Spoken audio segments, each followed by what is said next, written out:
Bom dia, meu irmão, minha irmã. Estamos aqui na nossa escola dominical. É uma alegria dividir esse espaço com você.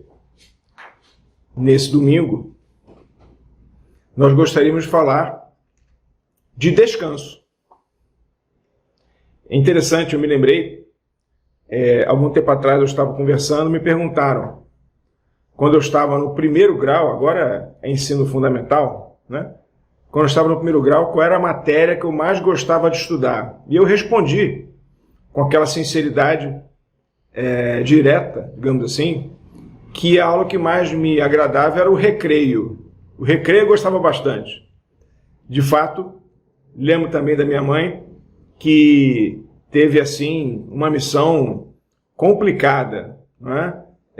Um objetivo desafiador para que pudesse estimular aquele menino a gostar de estudar. O que eu mais preferia era o recreio. É interessante que a gente vai evoluindo na vida, no tempo, e às vezes nós mais ficamos preocupados e atentos com o trabalho do que efetivamente com os momentos de descanso. E até me lembro da minha mãe, que já falei aqui, eu dizia assim: mãe, isso eu já mais adulto, né? Mãe, descansa. Ela falou assim: não, eu descanso não. Eu vou ter muito tempo para descansar na eternidade com Deus. Ela era uma pessoa que não parava quieta. Ficava sempre arranjando alguma coisa para fazer, alguma coisa para arrumar, alguma coisa para organizar. Ela era uma mulher que se dedicava para esse tipo de atividade. Na geração dela era assim que a coisa funcionava. E ela não parava um segundo. Eu falava: mãe, descansa. Não, descansar não.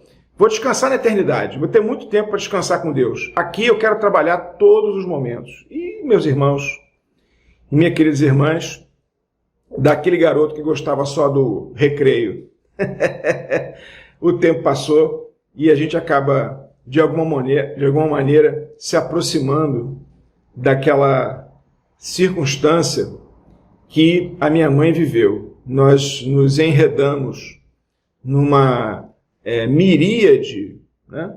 Num amplo espectro de coisas para fazer.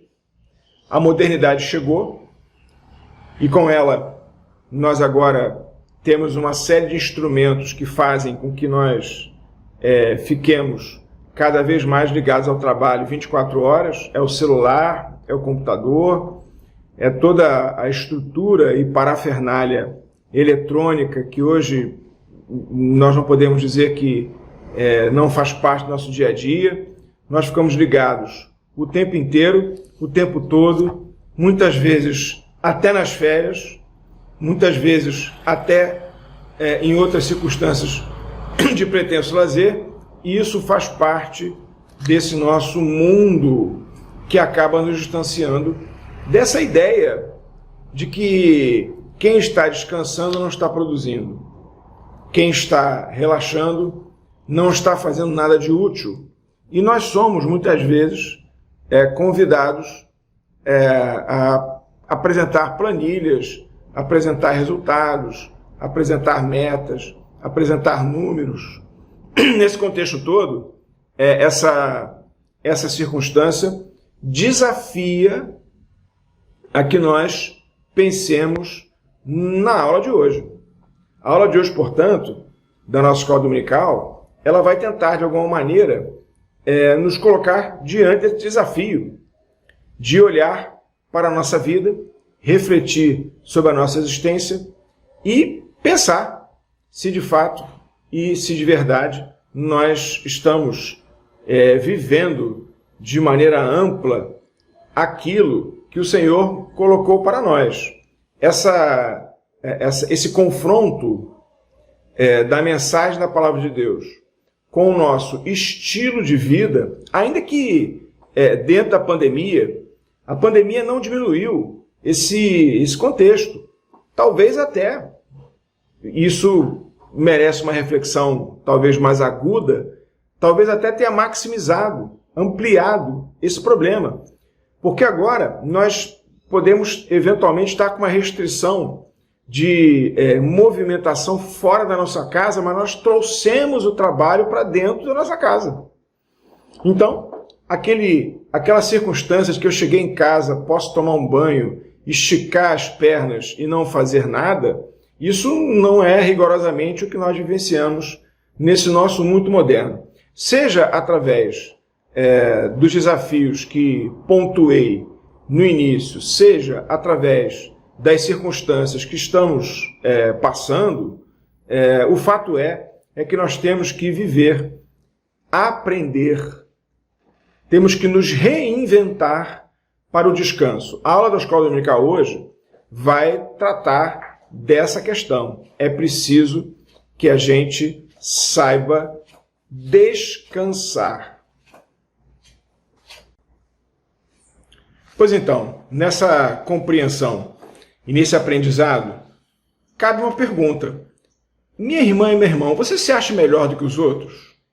Você se acha uma pessoa diferenciada em relação aos demais?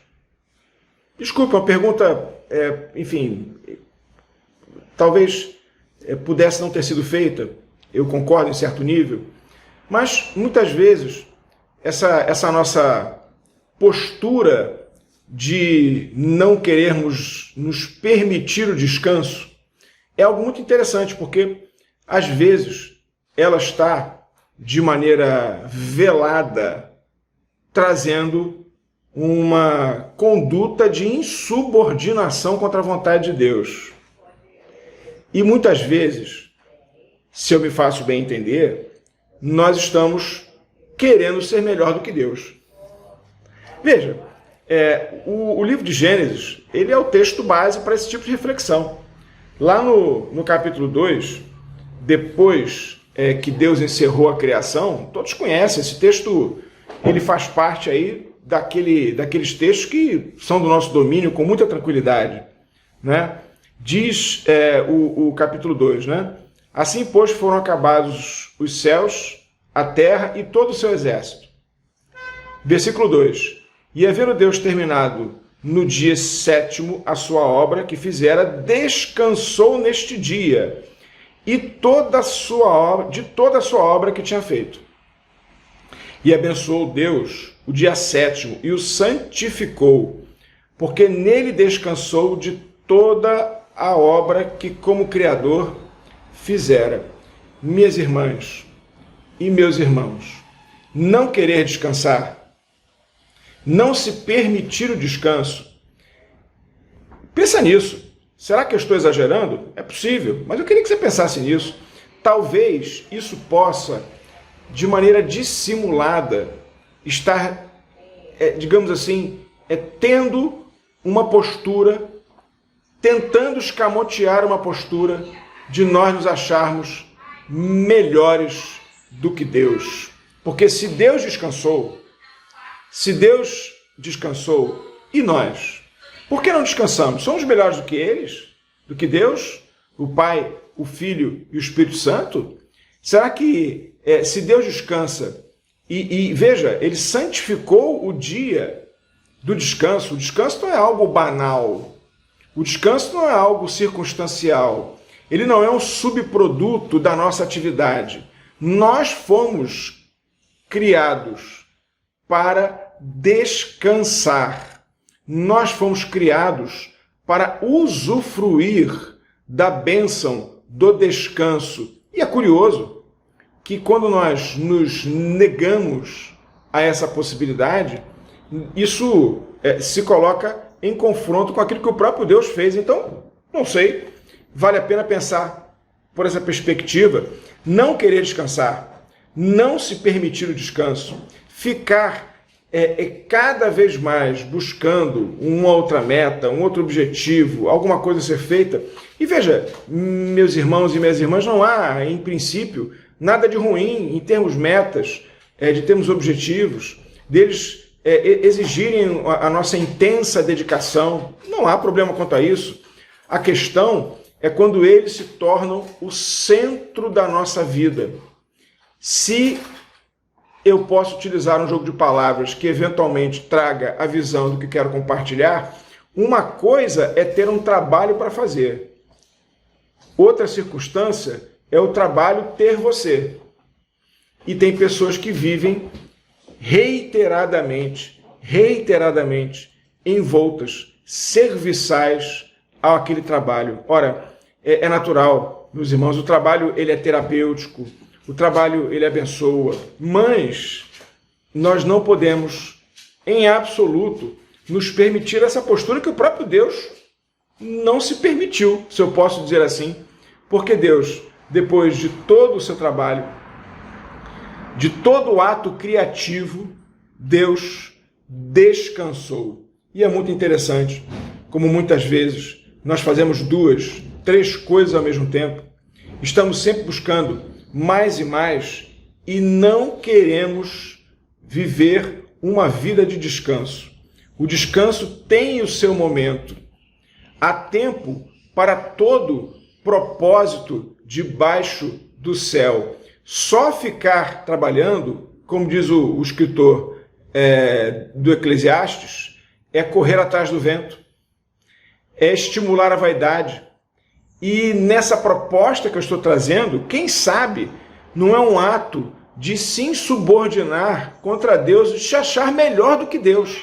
Porque se Deus descansa, desculpe minha irmã e meu irmão, quem somos nós para não nos permitirmos a bênção de termos o descanso que é sagrado, diz aqui o texto que lemos, e ele é abençoador para mim e abençoador para aqueles que vivem e convivem comigo no dia a dia. Estar descansado é uma bênção pessoal, é uma bênção familiar, é uma bênção para a igreja. Um presbítero estressado pelo trabalho, um pai estressado pelo trabalho, é algo complicado. Que nós saibamos viver essa bênção do descanso. É interessante que a ordenança de guardar o sábado como dia do descanso, num contexto oriental, numa visão judaica, acabou tendo, e essa questão se estabelece, se manifesta nos evangelhos, acabou criando um ambiente de distorção. Para a gente poder tratar dessa questão, nós teríamos que avançar num tempo que nós não temos exatamente nesse momento de escola dominical, diante da circunstância que está posta, de uma maior reflexão. Mas, de qualquer maneira, dentro da visão do que seria possível guardar no sábado e de um certo fetichismo, vou dizer assim, no atendimento desse espaço de tempo, do que fazer, do que não fazer, né? Nós temos aí a Torá e o Talmud. Né? O Talmud é o livro que, digamos assim, ele detalha, ele explica, ele orienta, ele normatiza como é que se dá, de fato de verdade, esse tipo de cuidado para separar o sábado. E isso para o judeu, historicamente, teve uma importância, mas acabou criando uma circunstância que Jesus muitas vezes ele questionou no Evangelho, e de alguma maneira eu acho que essa distorção, se é que eu posso falar assim, ela acabou criando uma certa má vontade do ocidental, do cristão ocidental, de olhar para o sábado e entender o sábado, como ele foi criado e qual o seu objetivo, qual a sua essência. E aí essa dificuldade que nós temos de descansar também ela aflora dentro desse contexto. Para o judeu, grosso modo, conforme as instruções rabínicas, né, e a orientação do Talmud, o judeu no sábado não pode fazer nada que gere trabalho, nada que gere energia. Para isso, ele estaria, de fato, de verdade, guardando o sábado. Então, por exemplo, e claro, essa observação tem que ser feita, essa perspectiva ela muda, essa forma de entender ela tem uma certa amplitude maior ou menor conforme você vê, você enxerga essa realidade.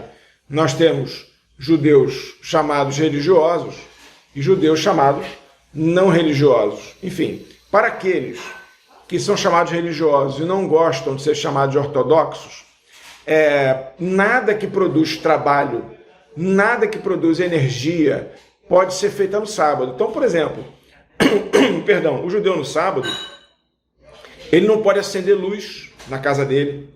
Ele já deixa a luz acesa dos cômodos da casa no dia anterior.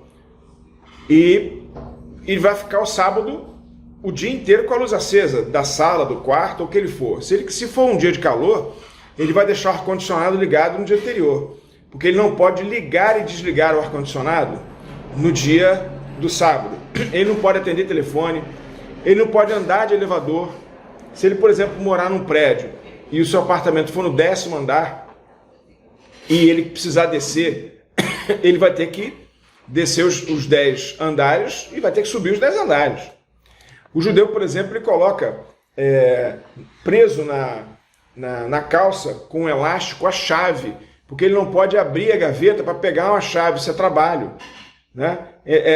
Ele não pode dirigir carro. Por isso que o judeu ortodoxo, ou religioso, como eles gostam de ser chamados, ele mora perto da sinagoga, porque ele tem que ir andando a pé até a sinagoga e voltar a pé quando ele vai na sinagoga, porque ele não pode dirigir carro, ele não pode andar de elevador, ele não pode dirigir carro. Quer dizer, isso tudo por conta, ele não pode atender telefone, não pode tocar a campainha, ele tem todas essas restrições por conta de uma concepção do que é trabalho. Então, essa maneira distorcida acaba chegando no Novo Testamento, digamos assim, com Jesus confrontando os fariseus que disseram, olha, você não pode curar no sábado, você não pode colher espigas de milho no sábado porque você está violando o sábado. E Jesus começa a bater no sábado, na verdade não no sábado, mas na compreensão equivocada que os fariseus construíram diante dessa perspectiva. Essa luta, né, esse confronto, esse choque de visões, ele acaba de alguma maneira, e eu estou propondo essa meditação, de alguma maneira nos influenciando, trazendo a nós ocidentais uma certa relativização do que é o sábado, do que ele foi criado, qual é o objetivo dele, né? Um dia separado para descanso, um dia separado para... E veja, daí também uma compreensão equivocada, que descanso é não fazer nada. Descanso seria o ócio, né? Descanso seria apenas uma coisa física e não também algo mental, né? Essa amplitude do que é descansar, esse contexto do que é estar relaxado, do que é refazer as energias, acaba sofrendo um processo de erosão calcado nessa má compreensão do que é efetivamente guardar o sábado, como estamos aqui conversando. Minhas irmãs e meus irmãos, essa questão é muito interessante. Se você resgatar na memória, qual foi a vez que te perguntaram assim, o que você está fazendo? Você falou assim, não estou fazendo nada. Se em algum momento você respondeu que não estava fazendo nada, não sei se você consegue resgatar essa sensação, mas talvez você tenha se sentido constrangido. O que você está fazendo? Nada. Nada? Como assim fazendo nada? Nós não somos acostumados, nesse nosso mundo, a não fazer nada. Parece que nós estamos devendo alguma coisa a alguém, parece que algo está errado, parece que nós somos inúteis, parece que existe um equívoco. Eu não estou fazendo nada, eu estou aqui sentado, eu estou pensando em nada. E sabe, meus irmãos, o mundo moderno nos coloca numa questão complicadíssima. Você está sentado no sofá com o celular na mão, vendo uma série de coisas, sendo provocado por uma série de informações.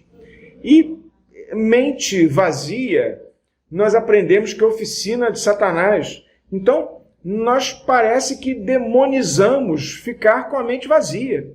Nós demonizamos ficar relaxando. Nós temos que estar fazendo alguma coisa. Nós temos que estar pensando no objetivo. A nossa vida tem que ser produtiva. Veja, meus irmãos, minhas irmãs, não há aqui um discurso a favor do ócio, mas é preciso compreender. E eu estou falando para mim. Claro, estou falando para mim. A lição de escola dominical vem ao meu coração, dizendo, olha, nós precisamos aprender a relaxar. Eu conheci um pastor, um homem muito crente. Ele dizia assim para mim, eu jamais tiro férias. Jamais tiro férias. Eu falei, mas como assim? Porque eu obedeço àquilo que está na Bíblia. Eu tenho que pregar a tempo e a fora de tempo. Se eu fico um mês tirando férias com a minha família, é um mês que eu não prego o Evangelho. Meus irmãos, há uma distorção nisso. Porque Deus descansou. Tirar férias não é pecado. Se divertir num espaço onde você não faz nada de produtivo, especificamente dentro daquilo que nós temos como sendo o que é produtivo, na concepção que nós aceitamos do que é produtivo, isso não faz mal a ninguém. Eu diria, meus irmãos, que nós teríamos talvez igrejas mais sadias e saudáveis se a liderança soubesse tirar férias. Nós talvez tivéssemos famílias mais harmônicas e mais abençoadoras se as pessoas soubessem descansar. Talvez nós tivéssemos um mundo um pouco menos egoísta, um pouco menos autocentrado, um pouco menos com um pouco mais solidariedade. Tem faltado tanto isso ultimamente. Se nós tivéssemos a oportunidade de compreender a bênção do descanso. Você vai dizer, mas Eduardo, eu não consigo entender a relação de causalidade, qual é a causa e efeito de uma coisa para outra. Meus irmãos e minhas irmãs, a lição de hoje da Escola Dominical nos convida a pensar que essas coisas, elas têm origens. Não digo a única, mas sem dúvida, uma delas é mais relevante, que é exatamente um homem e uma mulher que não descansam, que não sabem viver a bênção do sábado, que querem, nessa circunstância, não se permitir aquilo que Deus se permitiu. Eles querem construir um mundo que é um mundo onde sempre nós estamos com o copo cheio, pronto para transbordar. E qualquer gotinha que chega, meus irmãos, qualquer gotinha que é colocado no copo, ele transborda. E às vezes transborda. E depois que o leite derrama, depois que o líquido sai de dentro do copo, como é que a gente coloca de volta? Ah, minhas irmãs, meus irmãos, quanta situação ruim você já não teve chance de viver, de experimentar no trabalho, em casa, na igreja, porque as pessoas estavam tão cheias, tão lotadas e tão estressadas que não conseguiam efetivamente suportar uma gota a mais. E vejam, isso pode estar acontecendo, e eu acho que a lição de hoje tem essa bênção, porque nós não nos permitimos viver a amplitude do que significa ter descanso, ter paz. E a paz, ela é uma paz que Cristo dá, que é espiritual, que é presença de Jesus no nosso coração, não há dúvida. Mas também, minha irmã, meu irmão, é preciso ter um momento para que você fique descansado, relaxado. E isso abençoa, como nós estamos conversando, a você e ao mundo que está ao seu redor. Eu sei que já é hora de concluir e eu pretendo fazê-lo. Só queria lembrar, uma vez eu fui convidado para falar na nossa SAF. As senhoras da nossa igreja são muito pacientes comigo e muito generosas. E eu trouxe uma reflexão naquela oportunidade, né, numa plenária presencial, lá de João 8, versículo 1º e versículo 2º. Eu vou ler, depois eu sugiro que você faça a leitura. Ele diz assim, o João 8, né, 1 e 2. Jesus, entretanto, foi para o Monte das Oliveiras. De madrugada, voltou novamente para o templo, e todo o povo ia ter com ele, e assentados ensinava. E eu fiz uma pergunta para as nossas irmãs. A pergunta foi assim, o que Jesus foi fazer no Monte das Oliveiras? É muito interessante. Eu recebi uma série de respostas. Jesus foi orar a noite inteira. Jesus foi meditar. Jesus foi estar em comunhão com o Pai, porque está dizendo, né? Entretanto, foi para o Monte das Oliveiras, Jesus. Só que no versículo anterior, de João 7, 53, ele diz assim, e cada um foi para a sua casa, todo mundo foi para a sua casa, só Jesus foi para o Monte das Oliveiras. E de madrugada, ele já estava no templo ensinando o povo. Depois que as irmãs trouxeram as suas sugestões, eu fiquei pensando assim, falei com elas, minhas irmãs, será que alguém pensou que Jesus descansou? Ele quis ficar sozinho para dar uma descansada? Se você pegar o capítulo anterior de João 7, Jesus passou um dia sendo perseguido e quase foi preso pelos guardas. E nós queremos que Jesus passe a noite inteira orando e depois de madrugada vá no templo ensinar ainda. E eu falei para as minhas irmãs, queridas senhoras da Safra, minhas irmãs, eu falei assim, mamães, vovós, esposas, enfim, empresárias, professoras, descansem. Muitas vezes nós olhamos para a palavra do Senhor e não queremos que Jesus descanse. É interessante que das respostas que eu recebi, ninguém falou assim, Eduardo, Jesus foi para o Monte das Oliveiras para ficar sozinho, descansando. Ninguém falou isso. Mas sabe por que não falou? Porque nós somos assim conosco. É tão importante, minha querida e amada igreja de Botafogo, ainda que nesse momento duro que estamos passando, onde ficamos em casa e parece que as horas não passam, parece que o tempo não avança, a gente fica em casa refém do que a televisão mostra e muitas vezes as imagens não são imagens tranquilizadoras, não são mesmo. O contexto que está aí é desafiador, o ambiente de medo que ele causa em nós é tão importante que nós saibamos, como diz Calbart, né? E na linha do que depois Billy Graham repetiu, olharmos o jornal com uma das mãos e a outra mão com a palavra de Deus. Mas minha irmã e meu irmão, saiba dosar. Quando se olha o jornal muito e se olha pouco para a palavra de Deus, é complicado. Mas também eu queria sugerir, nesse ambiente de dificuldade que estamos passando, saiba descansar. Descansar não é só absolutamente ter o coração à paz de Jesus, mas também saber ler um bom livro, ok? Tomar uma bebida que seja agradável, comer um pedaço de bolo, dormir um pouco mais, pegar o telefone e ligar para uma amiga, saber, meus irmãos e minhas irmãs, ainda que com as limitações que nós tenhamos, que nós saibamos fazer o que Deus fez. Em última análise, que nós cumpramos o objetivo do sábado nesse ambiente que a lição está nos proporcionando. Que possamos nos permitir, é mais ou menos assim, que nós possamos nos permitir esvaziar o nosso copo.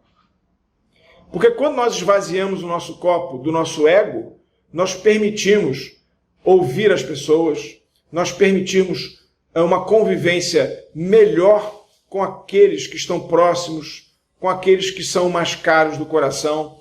E, sem dúvida alguma, quando nós esvaziamos o nosso copo, nós temos a chance, a bênção de preenchê-lo com o Espírito do Senhor. Que nós saibamos viver essa bênção que a lição de Escola Dominical de hoje está nos sugerindo. Que Deus te abençoe, minha irmã e meu irmão.